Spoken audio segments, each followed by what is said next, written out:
Thanks, Cameron. Hi, everyone. I'm delighted to introduce Maggie Peard, who I, along with colleagues at Southern Maine Planning and Development Commission, or SMPDC, had the pleasure of hosting as our UNH Sustainability Fellow this summer. Maggie is entering the second year of her Master of Arts program in Urban and Environmental Policy and Planning at Tufts University. Over the past 11 weeks, Maggie has made wonderful and impactful contributions to SMPDC's ongoing project to develop a regional coastal resilience plan for Southern Maine. Her critical analysis skills, ability to communicate information creatively and clearly, and willingness to adapt to a shifting project schedule, taking on additional tasks with enthusiasm, have already resulted in numerous improvements to the Regional Resilience Project. Maggie's stakeholder engagement efforts have laid the foundation for regional collaboration toward a more resilient coastline. A sincere thank you to Maggie for her great work, and now I will turn it over to her. Thanks for that introduction, Abby.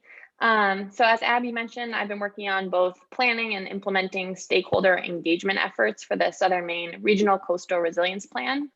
And while this work included summarizing results of an initial survey, exploring options for an interactive project website, and a lot more, the most rewarding part of the summer for me was the 20 conversations I had with municipal staff members, volunteers, county emergency management officials, and representatives from conservation organizations. Like the survey, the primary goal of these semi-structured interviews was to understand the stakeholders' top priorities and concerns as they relate to climate hazards, their work to date on building coastal resiliency, and their thoughts on how to best advance that work across the region. And while I certainly learned a lot about all of those things, the most interesting part for me was kind of reading between the lines to understand the nuances and tensions and the nuances in the tensions and visions of different stakeholders. You can go to the next slide. Specifically, I noticed a big difference in the feel of interviews with municipal staff compared to committee volunteers. While certainly no one was downright dismissive of the importance of coastal resilience planning, volunteers tended to have a more opportunistic, big picture vision compared to municipal staff's more pragmatic and perhaps slightly more hesitant approach to taking steps towards coastal resilience. And I say this not to hold one attitude as necessarily superior to the other, but rather to highlight an essential tension that exists in any long-term planning project. Municipalities are confined by budgets, pressures from the public, limited staff, slow government processes, and so much more that makes it difficult to prioritize climate planning. One municipal staff member that I talked to expressed being concerned about sea level rise, but was reluctant to restrict development along the coast, given that 40% of the town's tax base comes from coastal properties. Additionally, a town manager shared that she was really excited about including a climate change chapter in their comprehensive plan update, but town regulations required that all updated plans need to have the same set of chapters as the original 2005 plan, which didn't have a climate change chapter. These tensions can mean that municipalities are left to be more reactive than proactive when it comes to planning for coastal hazards, regardless of best intentions. On the flip side, volunteers I spoke with were far more likely to take a more forward-looking approach, given that they're not as bound by day-to-day pressures facing town staff. They have the space to consider long-term planning and systemic approaches that require culture shifts and coalition building. Multiple volunteers expressed the desire to start planning for more aggressive adaptation strategies like property buyouts and managed retreat.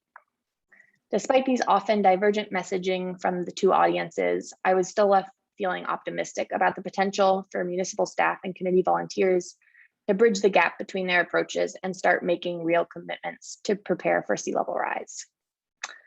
You can go to the next slide. Something both of these groups had in common was a clear agreement on the power and necessity of regional collaboration.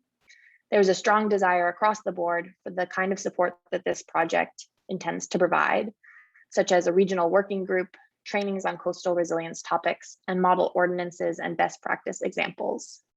SMPDC is really well positioned to jumpstart this collaboration and serve as a clearinghouse for key resources to advance coastal resilience. Thinking beyond the scope of this particular project, though, I think another key step will be engaging the public in discussions about planning for sea level rise. Public engagement could serve as a way to bridge the gap I was mentioning between idealism and discouragement. Opposition from the public can serve as a reality check and highlight opportunities for education, while support can put pressure on towns to prioritize climate action.